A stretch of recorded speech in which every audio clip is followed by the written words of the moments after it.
still making changes. Find the ways to help each other, many similar faces. There's a way, meditation and pray. God could pave the way, many better days in a peaceful place where we lay. A different state of mind in these crazy days. Hi, my name is Marilyn Ellison Eccles. My maiden name is Marilyn Ellison. I grew up in Watts, California. I attended 102nd Street School, Markham Junior High School, and I graduated from Jordan High School. Shortly after that, I attended college.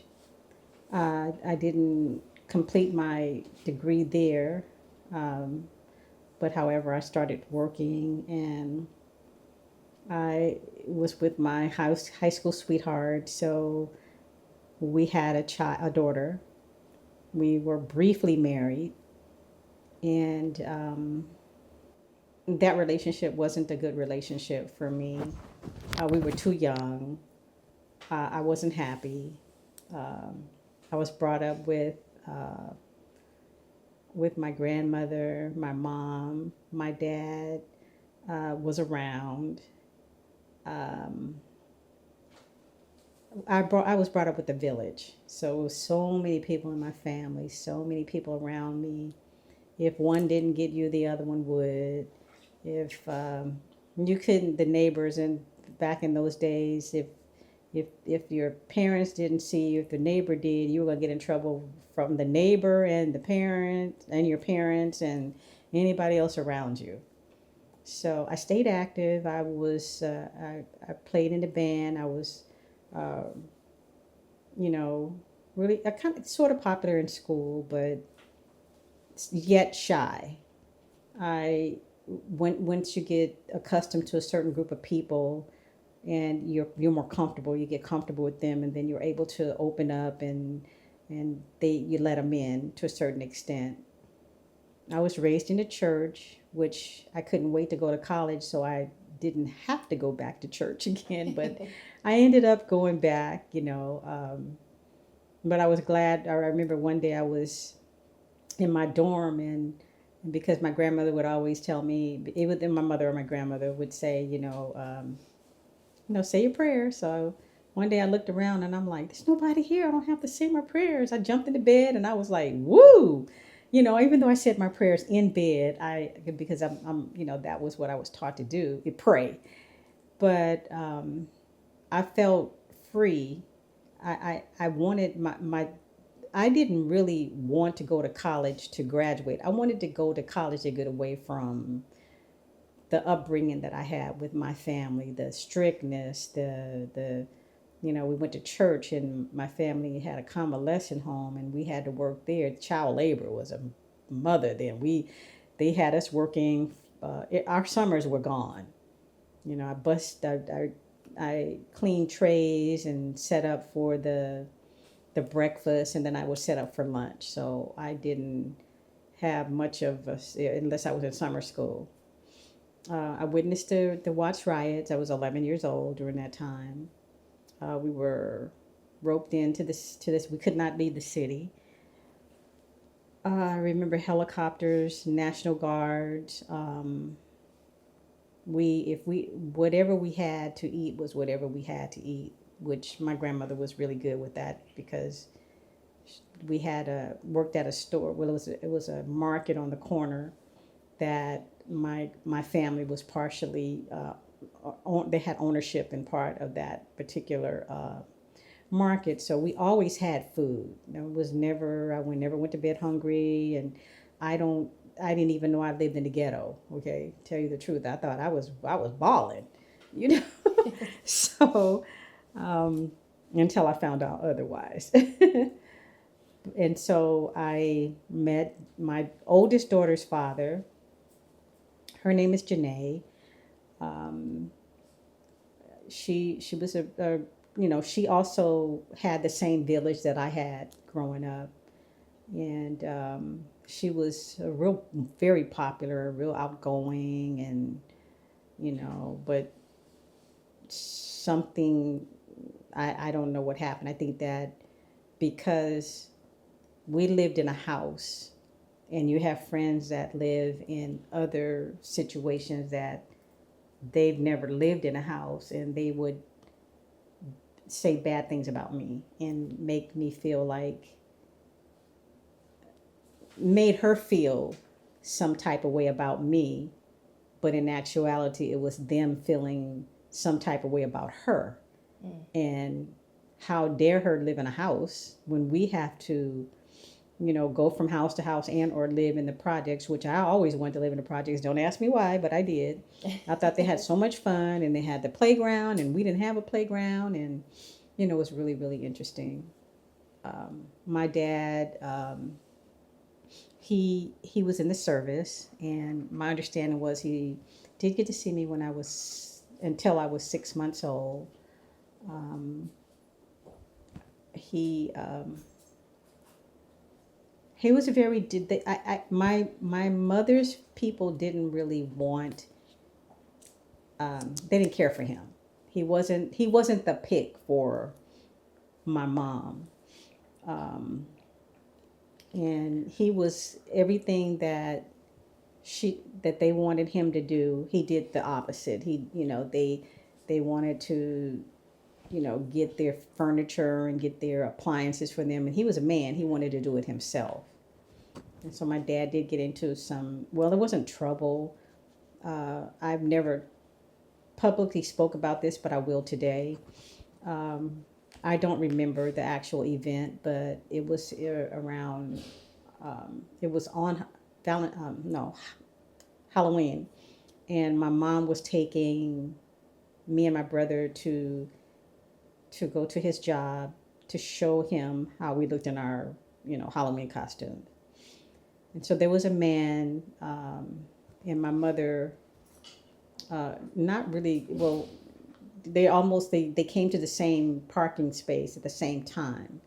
So the guy started to badmouth my mom. My dad wasn't a man of many words, but he did act out, So he told the guy, no, this is my wife, this is my family. Whatever he said, I don't quite remember. But anyway, my mother did get the parking space. Now, the rest of the story I did get from my dad because we left. My dad,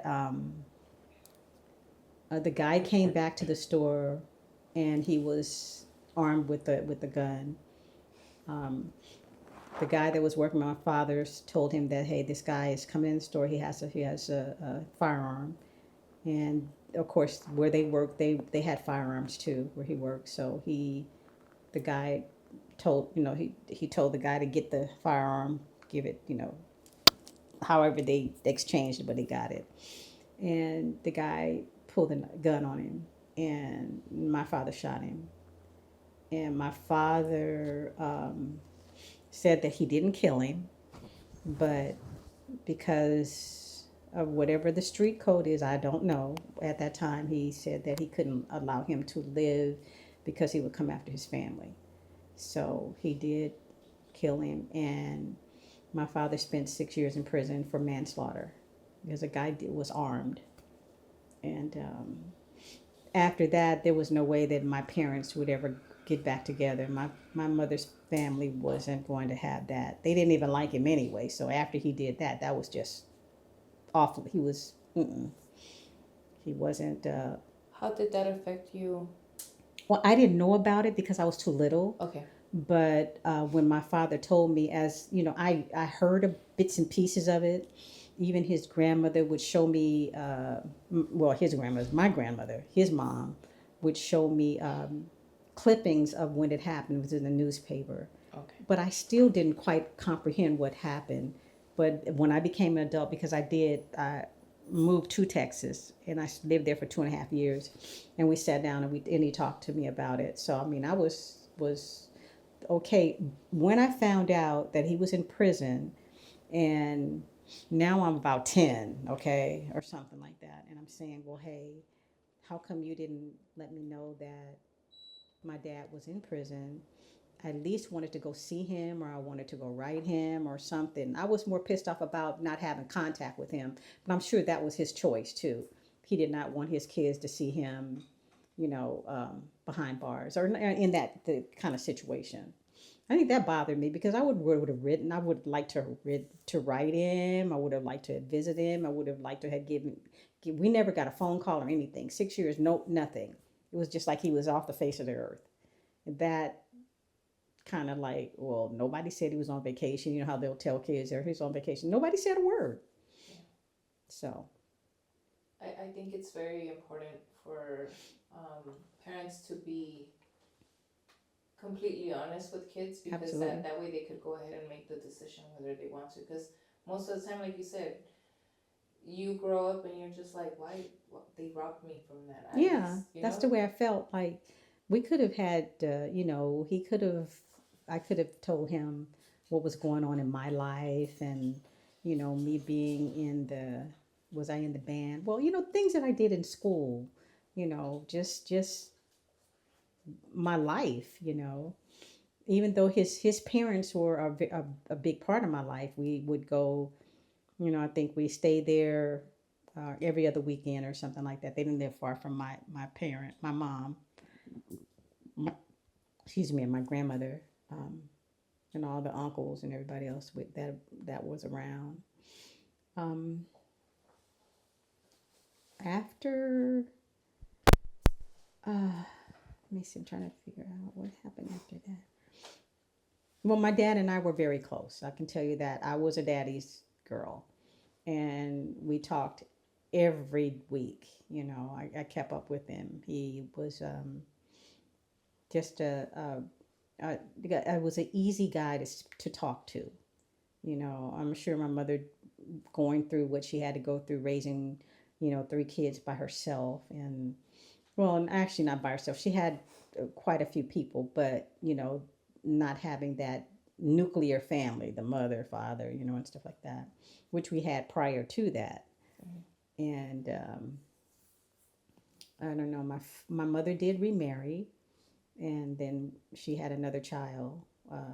My brother, he's 9 years younger than I am, and yeah, I broke up with my daughter's father, and I moved.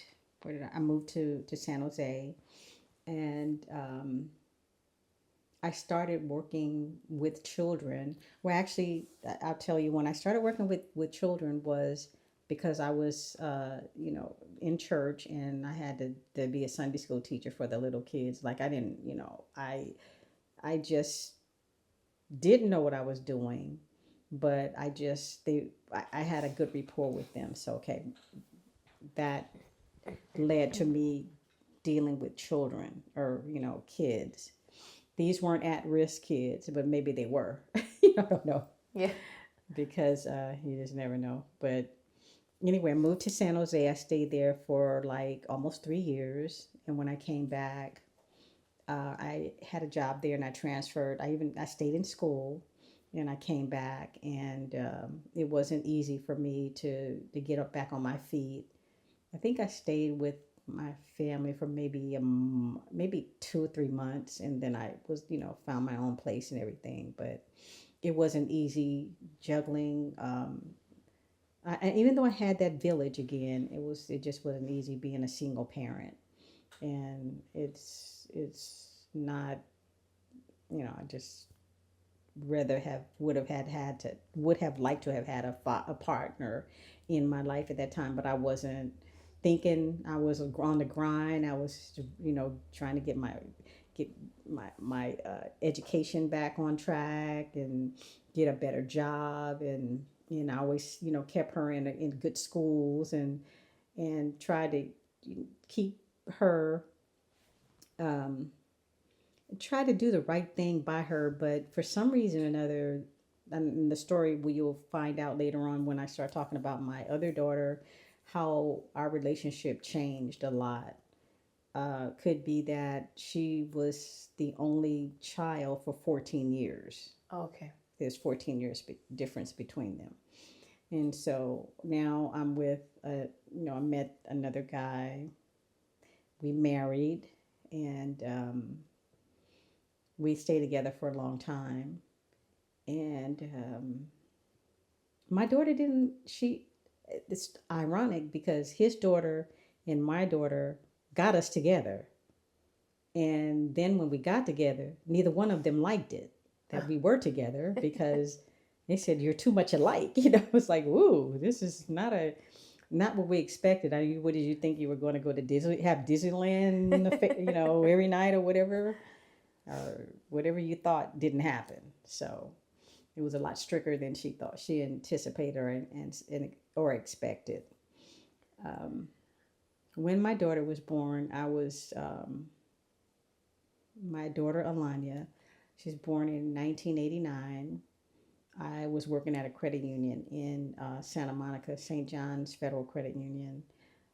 She was born at that particular hospital. Um, I was with the guy. We weren't married at the time, but um, I had my own place and he had his own place, and he packed me up. And I never went back to my house again. I rented out my house and moved in with him. Then we got married. The relationship was really nice. It was different. Um, it was things that I wasn't accustomed to that he would do for me. Well, he afforded a lifestyle that I never imagined, and I really enjoyed that part of it. But he was also 14 years older than I was, 14. So I'm like, where are these 14s coming from? But Alanya was a very smart little girl.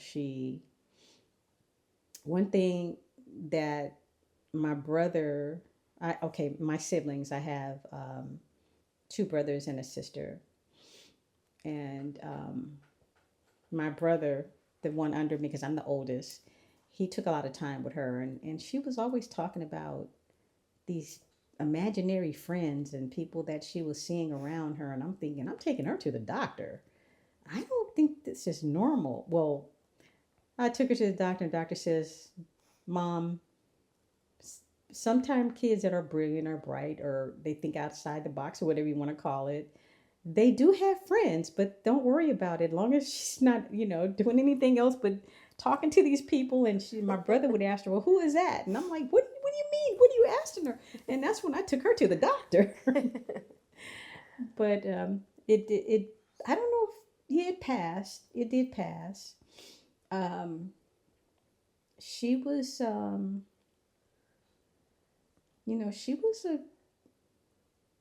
she was a very unique little girl. We were, we were very close.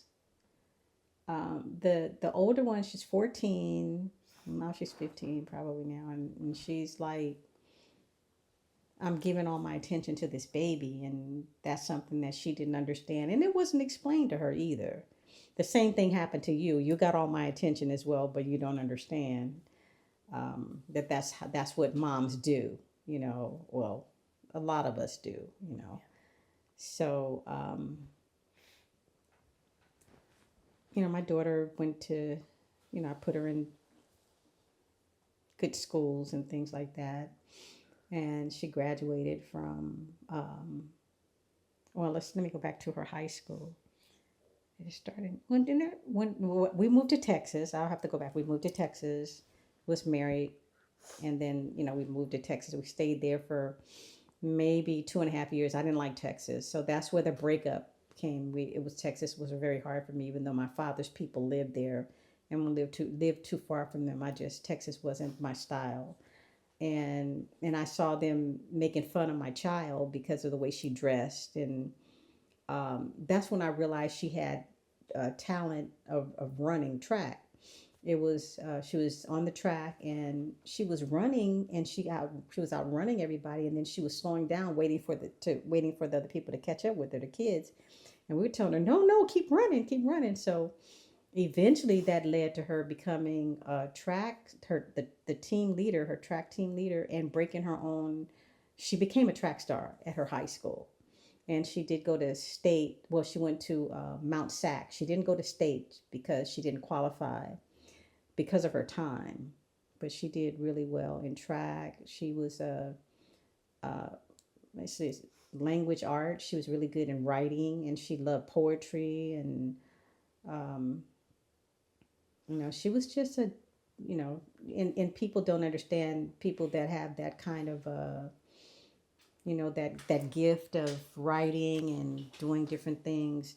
they're up late at night doing that, because I know my business partner and we're up late at night thinking things, and we said we need to write them down when they come to our heads, and that's what we do now.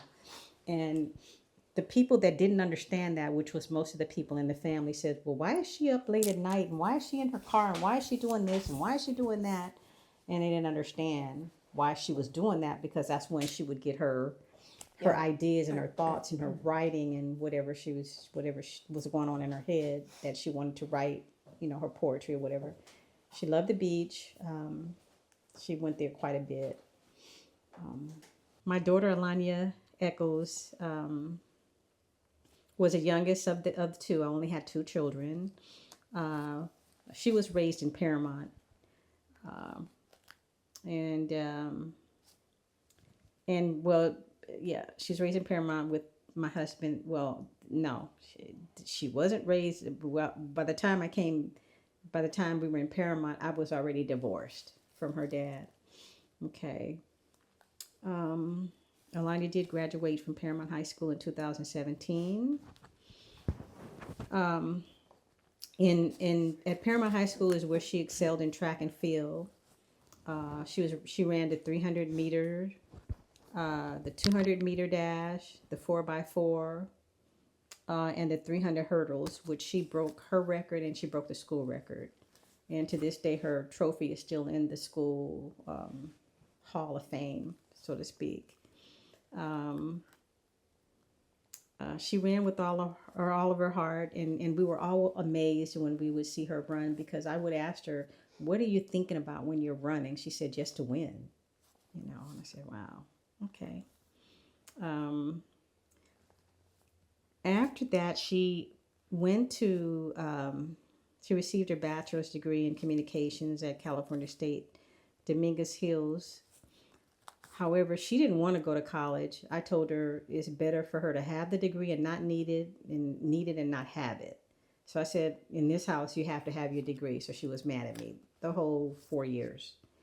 When she did receive her diploma, she gave it to me. She said, this is your diploma, not mine. You wanted this. No, I said, no, you'll need it. So anyway, at Cal State Dominguez is when she started her own radio station, which was called Lady Says. And the radio station was it was KDHR, and her topics included relationships, politics, cultural, and entertainment. And her show became very popular, and she had a loyal following, a lot of group of her friends, and she would have different people come on the show and talk about some of these topics. And she did a show on Mother's Day, which she dedicated to me, which unfortunately I never did tell her that I did see that show, or I got to hear it at work. At that time, I was working for, I was probation, working for LA County probation.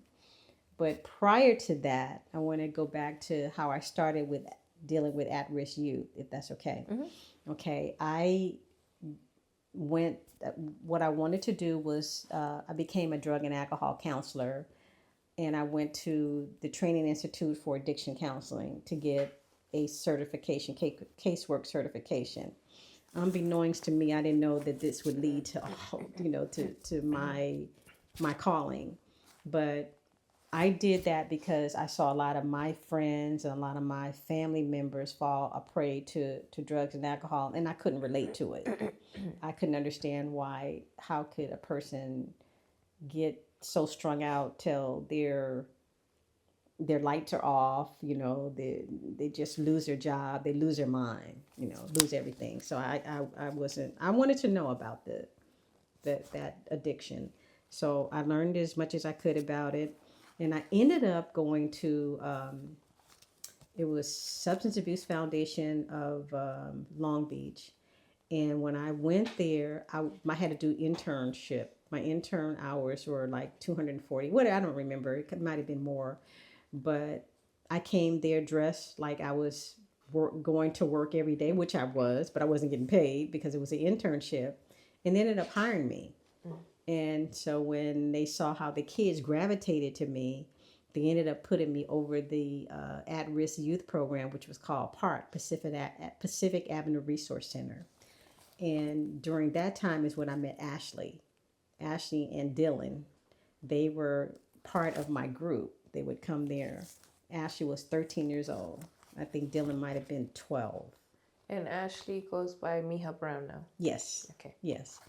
And so she found me on Facebook. That's how she said she wanted to thank me. And I'm like, Ashley, who? I was surprised. But anyway, going back to the story, my daughter was an accomplished poet. She was an author. She was an extra in TV shows. She was a teacher's aide and saw a teacher, a mentor. She was an artist. She was very creative and very well spoken. She did a lot of spoken words in different poetry platforms. One thing that she did do to me that surprised me was she pranked me on Prank My Mom. And how she got me there, she lured me to this restaurant. And I walked in, and this guy walks in and he says, hey, I like your daughter. And he grabs her butt, and I'm like, oh, no, you didn't. And so he's grabbing on her butt, saying, hey, I like you. And he gives her a kiss, and I'm like, So I'm sitting across the table, said, the heck is going on here? So who is this guy? Oh, Mom, this is a guy I want to introduce you to, and we're getting, and she has a ring. She says, so we're engaged. I said, what? And then of course I used some other kind of words they bleeped out. And so he told me, he says, if you don't behave yourself, you won't get to see any of your grandkids, and I'm gonna pump a baby in her. And I lost it. I'm like, oh no, he didn't. I lost it. I was like, you're gonna do. Oh, no, you're not. Was this on MTV or something? This was on Lifetime TV, with Vivica A. Fox, and it was in 2012. How did she manage to get into that? Was it because through her working as an extra, or did she just knew how to maneuver that computer and get all kind of information? And she got herself on different shows, and she was also on a game show called Mind of a Man or something, and she won 10 grand. Really? I was like, how did you do that? And I said, okay. And then with my daughter, she got her tickets to go to The Price is Right. Mm-hmm. And her sister, she won a trip to Barcelona, Spain. Nice. I'm like, what? How come you didn't do that? I would have gone, but I wasn't. The tickets weren't for me. But she totally caught me off guard. When they told me, and he says, Mom, he says, you've been pranked on, you just got pranked. My mouth flew open, and he was laughing at me because he was an actor. Okay. And I'm like, oh my God. I said some terrible things. I was bleep, bleep, bleep, bleep. But, I was on TV, you said? Yeah, it was on TV in 2012. It's on YouTube now. And it's. I have the link you sent it to me, so we'll see if some of the pictures. You saw some of the pictures of me. I had my hair wasn't like this and anything, but I probably looked similar, the same, But yeah, she and I should have known something. Is I go into this restaurant, this Italian restaurant, and it's all dark in there. All the curtains are all dark, and I'm still not thinking. And I don't see anybody eating, and it still doesn't dawn on me. Why are nobody's ordering? Why are these people just hanging around? And I'm thinking like, this is, it dawned on me afterwards. I said, this was I said I should have caught on to that, but I was so caught up in this guy coming over and pumping babies in her and grabbing her butt and said, I fell in love with your daughter when I saw her shoes. I said, her shoes? I'm like, shoes? I said, oh my God. I said, where did she get this jerk from? But,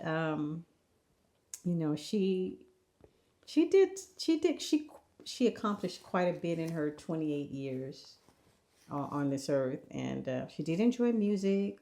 One of her favorite rappers was Tupac. She liked Jhené Aiko. Just to name a few. She was a vegan. She let's see, she had a mentor and was a mentor and a model and a wonderful future ahead of her.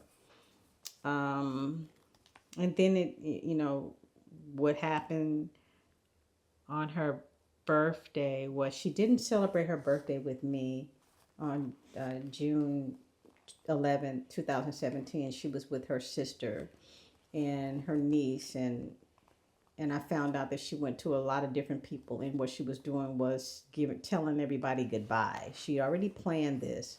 I don't know why. I don't know. We had no signs.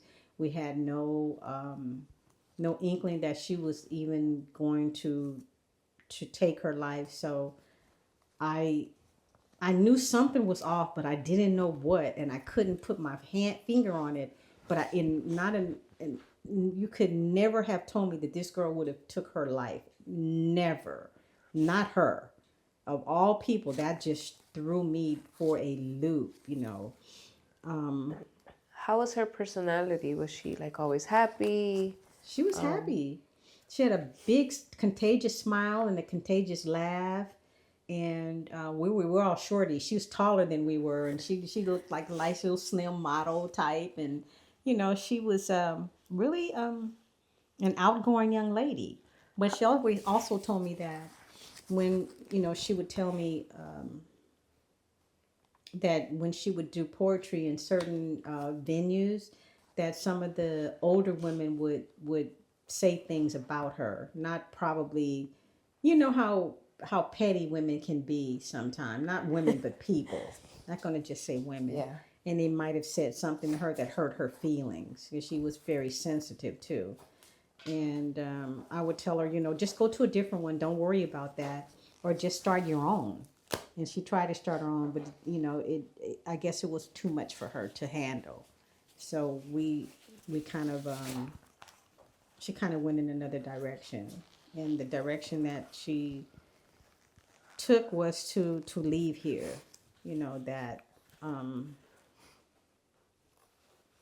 This, when that was the 11th. I was with her, not June 11th, but June 12th.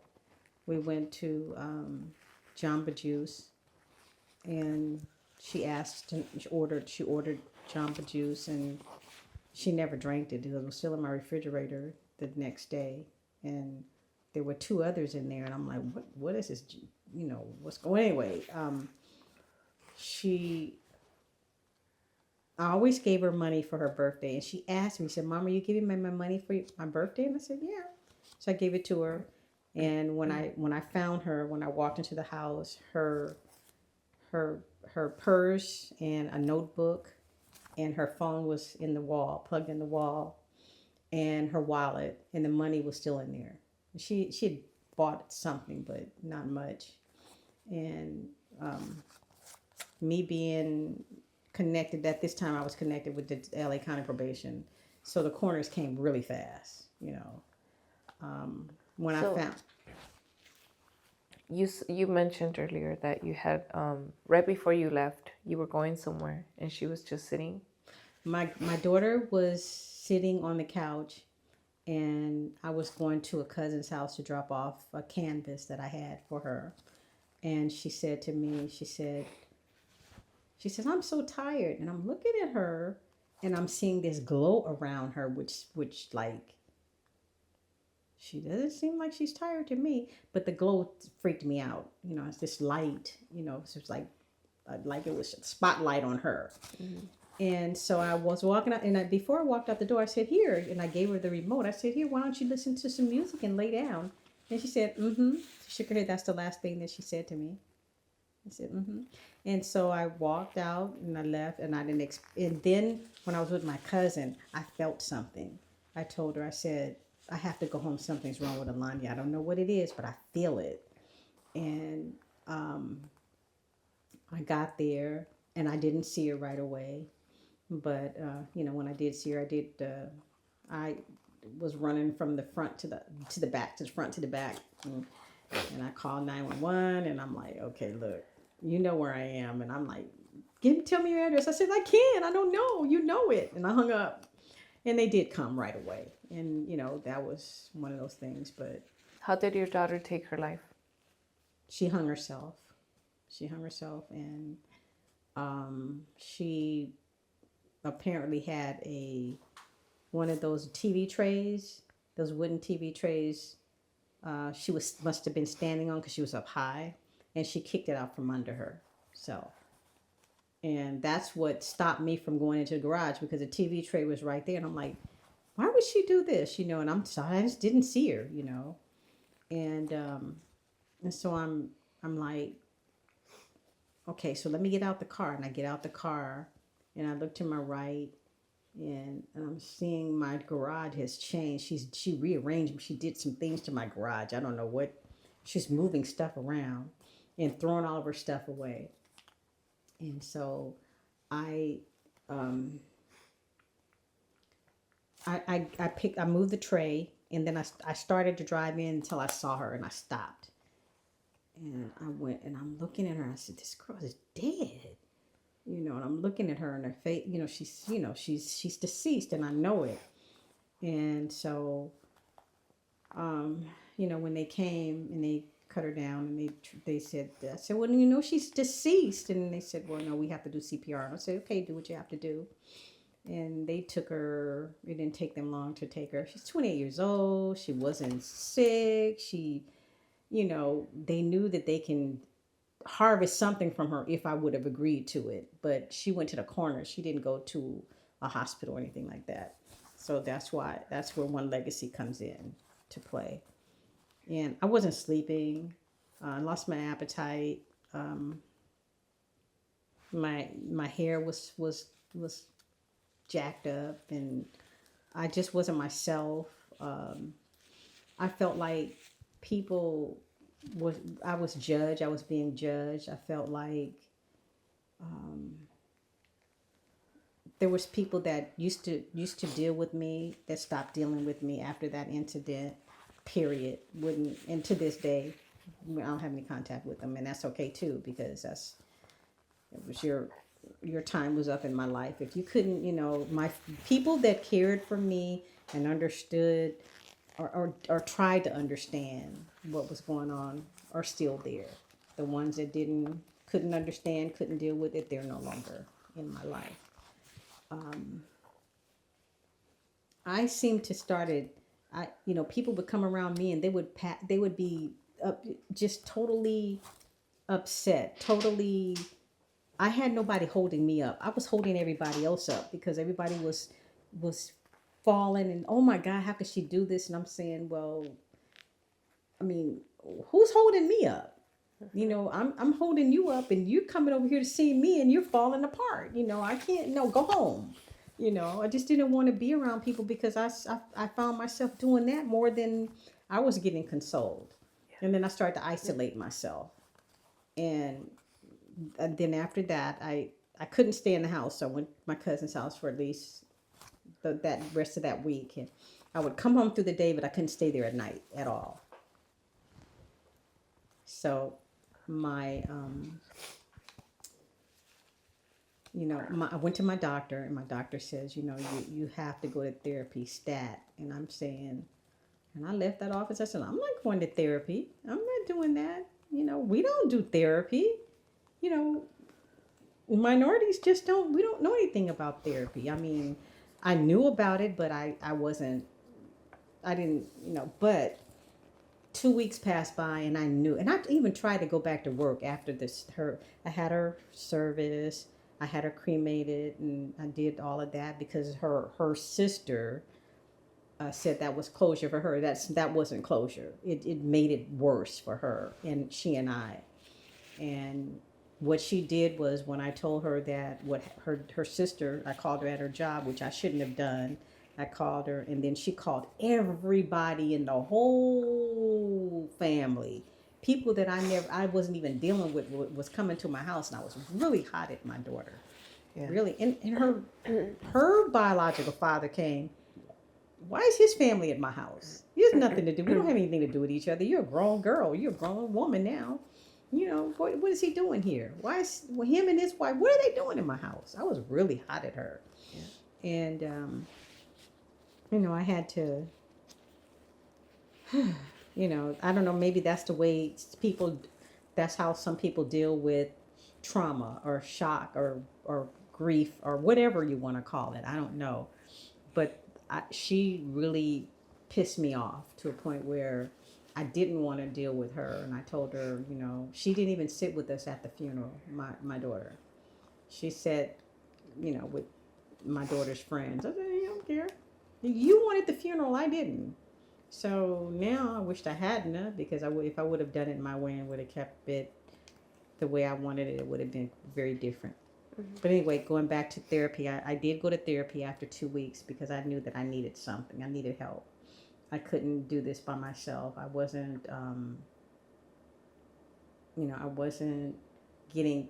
I was feeling worse, and then the trauma was there, and the post traumatic stress disorder was there.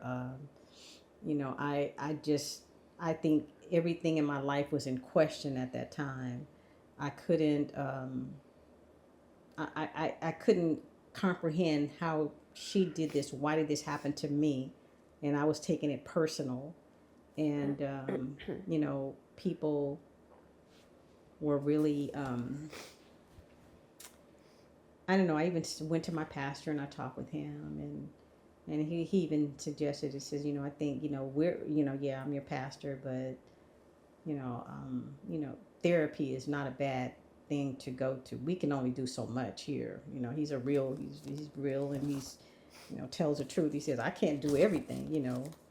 I can't hold down the whole congregation and, you know, stuff like that. And be a counselor too, be a therapist. So yeah, I went to therapy. When I went to therapy, I wasn't receptive. I went in with my legs were crossed, my arms were folded. I had on a t-shirt, and the first thing he asked me was, "Oh, what's on your t-shirt?" I said, "Like your t-shirt." I'm saying, "Mm-hmm, okay." Anything else? So you know, he had to really break the ice with me because I was really closed down at the time. Do you think it was mainly because so many people were just pretty much attacking you instead of like actually trying to understand where you were coming from? I think that too. I was, you know, especially my own child. Yeah. Attacked me and said that, you know, it's your fault that she died because of you. She took her life because of you. It's your fault, and you're this and you're that. And why was she saying that? I have no idea. I have no idea to this day. I couldn't tell you, but she never said anything. No, she's never said anything, and she's never going to get any help either, and never going to deal with her trauma because she does have it's still there. Right. How was the relationship between your two daughters? Be perfectly honest with you, my baby girl didn't like the oldest one. Mm-hmm. She didn't like her. They're 14 years apart. They didn't. What did they have in common? You know. Yeah. She told me my baby girl, the one that took her life. She told me that she didn't like Janae. My oldest daughter had a baby. She didn't like the baby. Well, she didn't like her niece. And I said, well, I know why. They're not the best of people to be around. And also went to a survivors of suicide group as well. And I started going there twice a month on top of the therapy. And in doing that,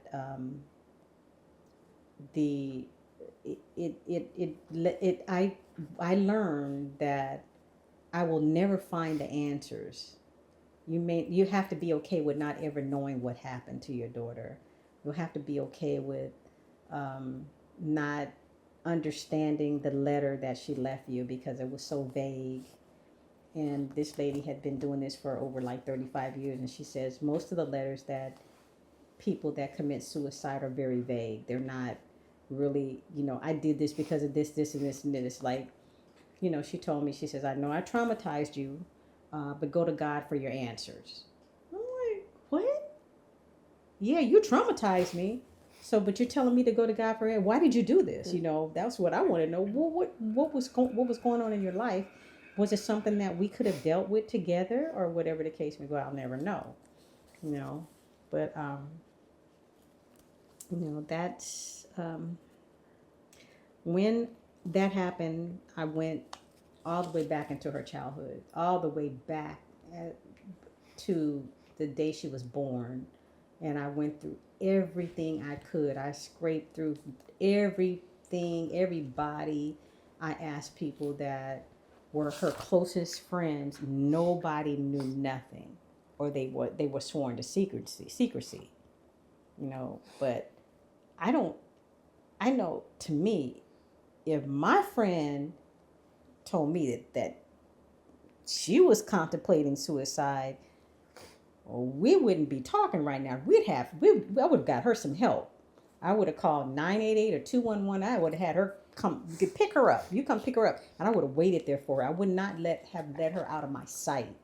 That's because I worked with at-risk youth, and I worked with probation kids that were I worked at LP, and working at Los Padrinos Juvenile Hall. We had kids that contemplated suicide all the time, whether they were playing or not. If they even muttered those words, they were on a 72-hour hold. They would watch 24/7, and then they would go to mental health, and after that they would come back into general population. But there's no way you would be that we would just let you stay in general population without you getting help. We want to know. And then they'll say, oh, well, I was just playing, but you can't play that way.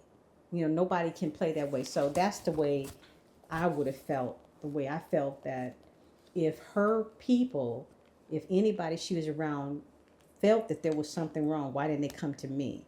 Why didn't they ask to, consult me or say, hey, something is going on or whatever. Maybe you need to talk to her or something. But that never happened. So. How long did it take you to stop asking why? Probably 2 years. After 2 years, I knew that I had come to terms with the fact that I won't ever find out why. And I'm okay with that. Was it through the programs, and how did each help you? Did each help you in different ways? They helped me in different ways. The one-on-one therapy was good because I was able to express a lot of how I felt, and it was more therapeutic. And the groups were like, everybody shared about their loved ones' experience and how through their own suicides or whatever. And you had parents there whose children took their lives, and mothers and fathers, and it was a whole different type of vibe than it was from therapy, but both helped. Did you keep in touch with any of the people that you met through those programs? Mm-hmm. Yeah. Mm-hmm. Yeah. Yes. Let me see. Well, the night that she took her life, I did get a phone call from One Legacy, and Was that right away? Right away. It was maybe about. Well, it wasn't that many. It wasn't. I don't know how many hours. It wasn't. It was at night, and that's all I can remember. So, when I found her, I'm saying it was probably around 5:30 or 6. Mm-hmm. So it had to be about 8 or 9 or something like that. And they called, and I'm like, and they asked me, I think it had to be 100 questions, literally. And I wasn't really, I almost hung up the phone probably 4 or 5 times. And the guy was saying, no, this, I know this is difficult for you. And I'm crying through every question. And he's asking me questions that wasn't relevant, but they had to ask them. So, okay, and I did all that, and he said, well, do you consent for her to become a donor? And I said, okay, yeah, I will. He says, well, and that was the best decision I ever made, because after that, I did get a lot of emails from One Legacy and their support groups and different things like that. But the biggest thing that could have ever happened to me was when I don't know how I ran across a lady that I don't know how, she's an ambassador for One Legacy, and that's how we connected. And she said that, why don't you become an ambassador, or why don't you call One Legacy and see what's going on? Do you know how many people your daughter helped? And I said, I really don't know. So when I called, I found out that she had helped 30 people. Wow. The tissues of her heart was given to a 1-year-old and a 9-year-old. And then I did get a letter from a 33-year-old gentleman who received tissues or for his lower extremity so he could walk. And he said he would thank me for being able to to to um, to be a father to his children. So I appreciate that, but I never responded because it was, I didn't know that I could respond. I was still in shock, but I wrote them last year, and I gave, and I told my daughter's story, and I had 5 days. When I called them, I didn't know how close to the deadline I was, and the lady on the other end says, "Why don't you submit her?" Because I wanted her medical records. I wasn't even thinking about this one legacy. I wasn't thinking about anything else, or photograph, honorary. I didn't know anything about that. I did know that they participated in the Rose Parade. I did know that. So How did that happen? How did that happen with the Rose Parade? When I called One Legacy and I gave them, they told me that I need to fill out an application and write a bio on my daughter, and I did, and I got a call back maybe 4 days later, maybe 5, because it was that close to the deadline, and they said, we have accepted your daughter's application, and she will be one of our Florograph honorees for the 2024 Rose Parade. And this is the picture that they use for the Florograph. And this has their story here, and this is the actual float. And on the float, there's like these different, almost like drums around the float. And then on the drums, it has the pictures of each of the donors and the recipients. Yeah. Oh, okay. Yeah. So I was glad about that. And leading up to the parade, so you get, the celebration of life dinner. You get, you stay in a hotel for like 4 days. You get a lot of different badges and a lot of different things that they give you in honor of your child. Also at the Rose Parade, we had seats that were, pretty good seats, and we could see it. We had a great view of the parade, and it was quite an honor. And even at the dinners, they would still honor them, and throughout the whole dinners, their pictures would flash, like a marquee. It was really, really nice. It was just so nice. And they gave you, one lady gave, she made quilts for all of the donors, and she had their pictures on there, and the picture of the float on the back of the quilt, and different things. We just got a lot of little different things. And So was this a planned suicide? I believe it was. Did she okay, so she left notes behind, correct? She left a notebook behind, which I don't know what happened to that particular notebook. Mm-hmm. But I do know when I did have it in my possession and I was reading it, it said that she was starting to get uncomfortable with dying, and that she had been contemplating taking her life since 2013. Excuse me. I don't know where that came from. I don't know why. I don't know what happened to her, or was there some trauma in her life that I can't call it. So I don't even try anymore.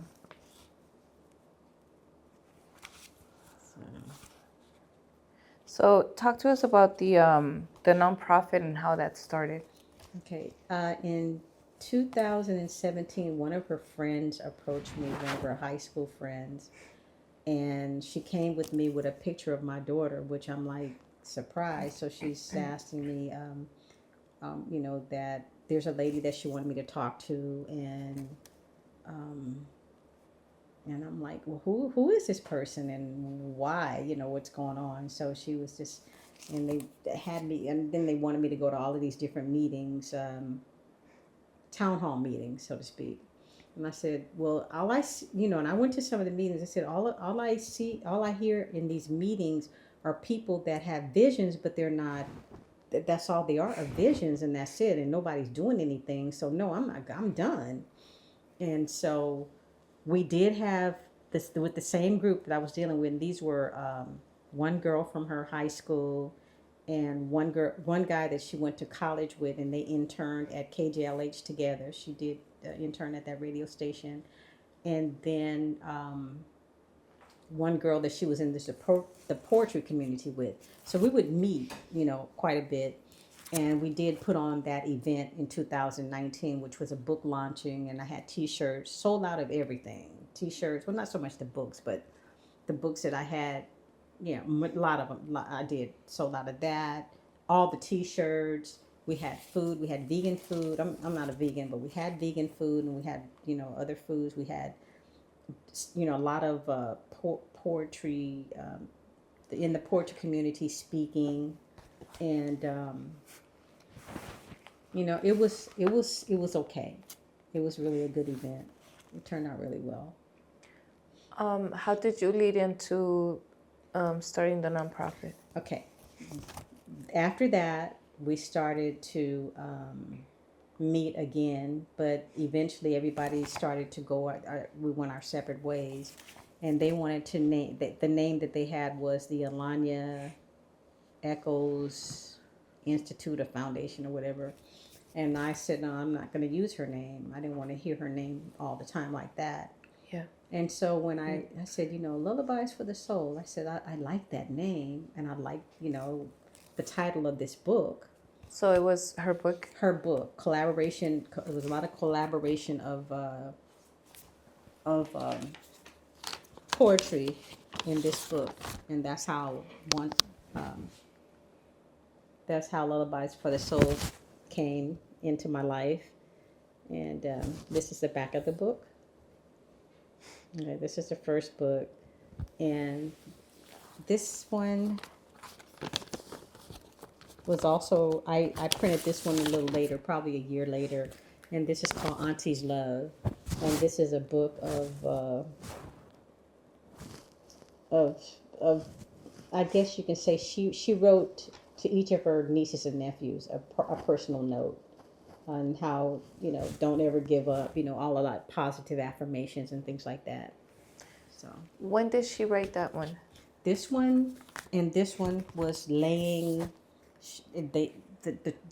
These books were not with me, but she gave me the name. She left that on in this particular notebook where the books were and who to get in touch with to get them published. So do the books explain anything? Were those notes because she knew that she was going to commit suicide? Nothing in these books has anything to do with suicide. Except this one says something about she wanted to be with God. And that's it. Other than that, this is very positive. The poems in here are not, they don't depict that there's any kind of suicidal intentions on her part at all. So tomorrow is her death anniversary, correct? No, tomorrow's her birthday. Her birthday. Mm-hmm. How do these dates affect you once they start getting closer? Like, do you just kind of get like a little hunch and you start feeling some type of way and you know that they're coming, or? I know that they're coming, and I do feel some type of way, but I don't feel as bad as I did 5 years ago, or even last year.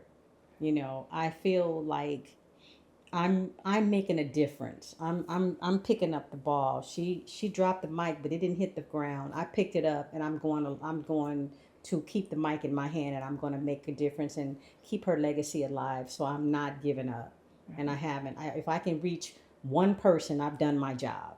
Yeah. And that's the way I feel, and I'm not going to stop doing that. I've had countless people call me that were in situations and that were feeling that way, and it's like it was overwhelming to me because I have I'm getting dumped on, not in a bad way, but then who do I go to? See, I have to have someone. I got to release this stuff because I can't hold on to everybody's Energies. energy because I'm sensitive to energy too. Yes. Very sensitive. So I know how you feel. I do. Yeah. Yeah. And so, yeah, so that's, I'm okay. I have things I have to do tomorrow. And then she took her life on the 12th. So then her death, Following day. yeah, it's the next day. So I don't even, I don't sit around and mope. Well, the first year I kind of put my head under the cover. I didn't want to deal. I said, I'm done. I can't do this today, but I'm over it. I'm past that. I'm making a difference, and that's the most important thing to me right now. Tell us about Lullabies for the Soul. What does it consist of? Like, how do you help people with? Okay, Lullabies for the Soul is a nonprofit organization. We do have a website, and what we had started doing, we were like the liaison between the community and the person that are the people, are the or the organizations that needed resources. We still do that, but however, I'm going to start facilitating groups for kids in crises and families. We'll be doing life skills, anger management, suicide prevention, cyberbullying, parenting, drug and alcohol. And we have to be careful about abuse. There's only so much I don't know how far we can get into that without crossing the line, because we definitely don't want to have a group going and we trigger someone and there's nobody there to handle that at that particular time. So we're very cautious about that particular subject. When it comes to the Lullabies for the Soul, is it only focusing on suicide? No. Okay. No. It's crises intervention. And we, like I said, we'll be teaching or facilitating those particular groups that I just named, the particular topics. And we'll have what I'm really big on journaling, which I started her to journal as a little girl. And so my oldest daughter too. And I journal. I learned it in college and I never gave it up. And so that was something that I want to do to each student that I deal with, even the parents, write something down, even if it's just one word, how you're feeling right now, write it. And we would collect the books after each class or each time we facilitate a group, and we'll go through the books, and then we'll see, we may catch something that we can say, direct someone in the right way, or put them in contact with the persons or people that they need to get. That's actually very smart, because sometimes it's easier for people to write things out than to express it. Mm-hmm. That's very smart. Yeah, and I said that's what we'll do, and we'll have a lot of video aid, audio.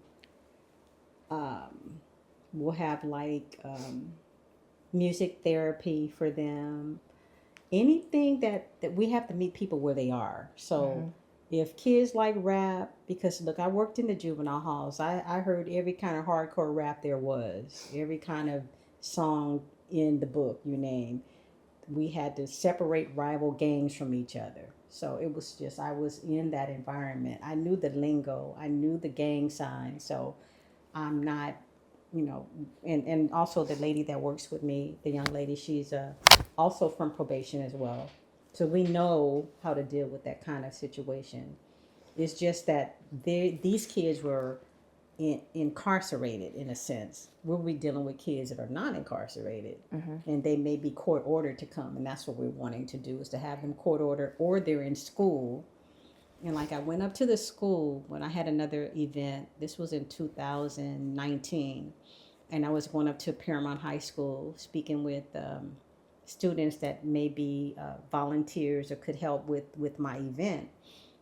And I would go during the times that they were having a free period. And I was sitting there and I was like, and I'm not working now, because after my daughter, I didn't go back to work. I was still in the books, but I didn't go back to work. And I'm looking at these kids and I'm saying, you know what? They're just like the kids that I deal with in the juvenile hall. They just haven't gotten caught yet. That was it. The end. That was it. And so I'm like, wow, they are so disrespectful. And And and the teacher was saying, I was getting ready to go on campus another day, and the campus was shut down because some young man sent out a nude picture of one of the students to everybody, and they shut it down. Now I can't even go on the campus. Nobody can go on the campus. They changed the structure of your entryway and going into the campus. Take your license. They take a picture of it. They do this. The person has to come and get you. You can't go to them anymore. So Through your through the time that you've been with Lullabies for the Soul, sorry, that's okay. did you ever feel like giving up? Yes, I almost did during COVID. I I laid in the bed one night and I said, you know what, I'm over this. I'm done. We can't get together. I don't know how long this COVID is going to last. I'm not feeling it anymore. And then I get a phone call at 3 o'clock in the morning from Ash. And Ashley told me about a guy that was contemplating suicide, and she told me that, and he did. Oh no. Yeah, he did. And then I told Ash, I said I was just about to give this up, but you know what?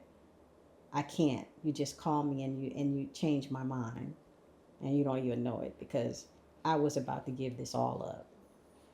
Yeah, so that was a good thing.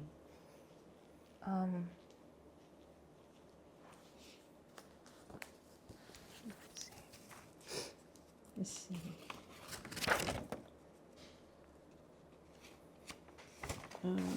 When we spoke on the phone, I remember you mentioning something about when you actually decided to go back to work, the trauma that you realized you had still when you thought you saw her. I went back to work the week after her services. I'm thinking I don't know, did I think I was Superwoman or something? Must have. I went back to work and the kids were just acting out, and I'm looking around. I says, I can't do this anymore. And I'm looking up at the ceiling and I see my daughter hanging all over, the way I found her. And I'm like, what the heck's going on here? I said, I talked to the lead there and I said, I gotta go. I can't stay here anymore. Maybe at some point you probably thought, I can't be home and I need to get out of here and I have to I wanted to get away from the home, especially because I was still there. And I used to talk to my aunt, would call me a lot, and I had people, and then she would tell me, how do you feel about staying in the house? I said, oh, I'm okay, and I would tell her I was okay. And then when I finally told her I moved, she says, I'm so glad you moved. So how long did it take you before you moved out? 2 years. 2 years. Mm-hmm. Do you ever decide to just go back and pass by the house at all? I do sometimes. I don't. It bothered me when I did, and I'm like, I'm gonna go down another street. So now it doesn't bother me. Mm-hmm. I don't think about.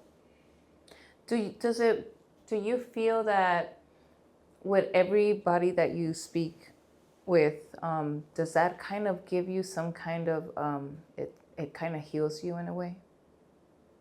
That I speak to, for anyone that is troubled or anyone that is in need of any help, anyone that comes to you, do you feel that at that moment, once you have actually helped them out of the crisis that they're dealing with, do you feel like it kind of it helps you heal?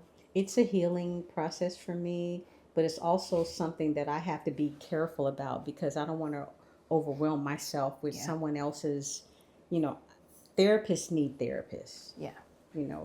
Counselors need counselors. So it's just like I have to stay in therapy, and it's ongoing if I'm going to deal with, people that are in crises, and they will call me. And at the most, at any time, my phone's always open. I'm not the one that will turn my back on. I won't not answer my phone because I don't know. It could be something that I may regret that I didn't answer. So I always answer and talk and listen. Do you have any events coming up? I do have an event coming up. It's November 16th at the Paramount Community Center. We had our event there last year, and we expect to have some great speakers there. and it's family friendly. We'll have a kids corner where the kids can sit and color and do some things that they like to do. We also have them come on stage and ask them a group of questions, especially about cyberbullying and about, the kids that bring guns in their backpacks. What would you do if you knew that your friend had a gun in his backpack? And who would you tell? What would you do? How would you handle that? Do you go to schools with this program? We're going to start going to schools with the program, definitely. Yeah, they need Yes. that. How was your relationship with your oldest daughter throughout the time? Because, obviously you mentioned that their age gap and the kids don't get along even if they're close. That's true. So, how was that? How was the relationship with your oldest daughter with you while your daughter was growing up? My oldest daughter? Yeah, did she hold a grudge against you because now she's not getting that attention that she used to get, or? I don't feel like she was holding a grudge, but she was. Okay. She was doing it behind my back and saying things behind my back and listening to other people. She's really not that. She was strong. probably opening up to people on the way that she was feeling. Yes. And they were telling her things to put her Yes. against you, which is pretty messed up. Yeah. Yeah, it was pretty messed up, and it's that's nothing I could do about that. Yeah. And what's the relationship like now? We don't have a relationship. Have you tried reaching out to her after her passing at all? Oh, we did talk after that, but she did something to me last year that further put that wedge between us, and that was something with her father. She took him out to Father's Day or dinner or something, and this time last year, as a matter of fact, almost, and he told her that I was damaged, and he doesn't know me, he hasn't dealt with me since the 70s, and I'm thinking, well, where did that come from? But anyway, she texts me and she says, oh, you're just damaged. And I'm thinking, okay, I said, you've crossed a line that you cannot come back to me right away. So that's when I blocked her, and I let her know that you can't say those things to me. You don't know what's happened in my life. He doesn't even know me, so and I did confront him, and I did tell him in a nice way, that why would you be telling your daughter about me? And he had another daughter there, and he was told that daughter about her mother, because he had other children, and then their wife passed away, and he was talking about her. I'm saying, what is wrong with this guy? But anyway, that's neither here nor there now. Mm-hmm. But no, we really don't have a close relationship. And it's going to take some time for me to even want to even have a relationship with her. I feel better with her out of my life, to be perfectly honest with you. I think it's very important for people to understand that sometimes even family can be karmic towards you, and you have all the right to just decide, even if it's your own kid sometimes, to say, I cannot have this, because instead of helping you out, she doesn't even understand that maybe by what she's saying to you, it can get you to the point where you have suicidal thoughts, unfortunately. It's not happening, but you don't know if she could trigger something like that. Yeah. And it's very unfair for anyone going through the grieving process, especially after your kid. It's like, how could you blame me? Right. But when she said that, I think, to me, and I'm not saying that I never had suicidal thoughts, but that doesn't mean that they couldn't run across my mind, know. But I know her saying that to me didn't trigger anything, because I knew that I thought she was crazy when she was saying that. I said, she's out of her mind, Yeah. And she said something. She made a comment. Well, maybe I should just go in the garage and kill myself. Like, what? So I don't know if she was, to me, in my head, like, because my daughter started getting a lot of attention, through her books and through the poetry community and all of this. Is she jealous of the attention that a dead child is getting, as opposed to the attention's not on her, I thought about that. I'm thinking, like, that's morbid to me, but So for example, I remember when my mom was still alive, she would tell me that, because I was the only kid until I was about 5 or 6 years old. Then my brother came into the picture, but she was like, once he came, you would do everything to just like hide his bottle and make him cry.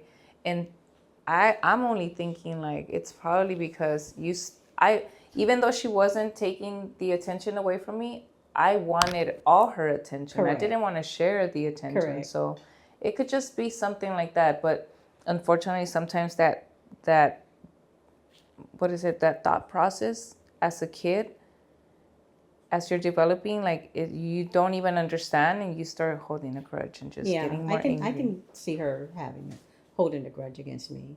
I can sense that is probably what happened throughout her, especially when Alani was born. Yeah. Because Alani did get a lot of attention, yeah. It happens sometimes, even not even in just people in general, Yeah. So if anybody wanted to reach you regarding the show, let me rephrase that. Okay. It's okay. Is there anything else that you might want to bring up? I was looking at this to see, I know it says, tell us about the anger. I was very angry for a long time. Very, very angry, very upset. How did you get past that? Through counseling, music, journaling, and getting involved with the nonprofit. Mm-hmm. Because I was very angry.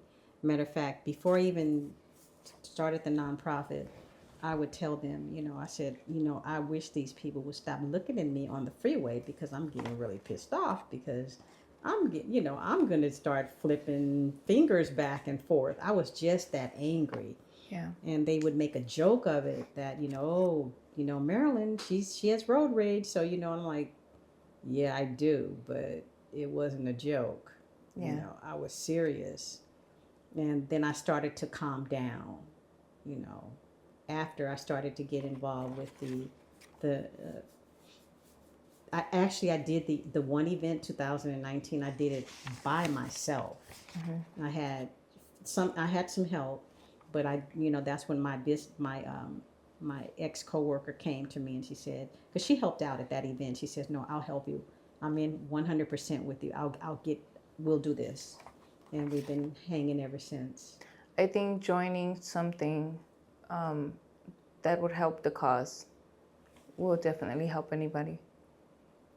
Yeah, I think so too. So if anybody wanted to join the cause, would it be easiest for them to just reach you through through your site, or is there any other way for them to get a hold of you? You can reach me through my site, or I can give you my phone number. I have an office number, but I'm going to give you my personal phone number, a cell number, because the office number, for some reason, I don't get the messages like I should, and so I don't know. Nothing's wrong with the phone. It's just that the messages aren't going through. Okay. So the number would be 562-413-9876. And this is open for anyone to call? It's open for anyone to call and contact me regarding our program, what we offer, our event, which we will post on Facebook, Instagram, and I will be texting a lot of different individuals that I know, because the events are always free. We have food, we have resources. One Legacy will be there with all of their resources. We have people that are partnering with us. So it's really a huge event. Are you in different areas, or is just one whole? Right now we're just we meet with another sponsor, and he's on Avalon and in another area, but basically I've been doing it from my home. Okay. Yes, home business. Okay. Yeah. Any special message that you might want to give or share with anyone that might be going through some similar situation as yours?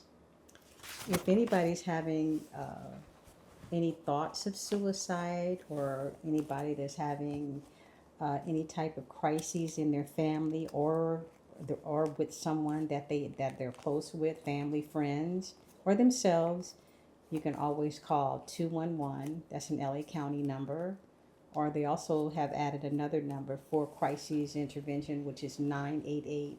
And you can call those numbers 24/7. And one of them even have a task force. So if there's a need, you can call them and they will come to whoever the person is and remove them from the home to make sure that they're not in harm's way anymore, or, to get them the help that they need. Yeah. Thank everyone for watching the show. My name is Marilyn Eccles, and this is Making Changes. Thank you so much.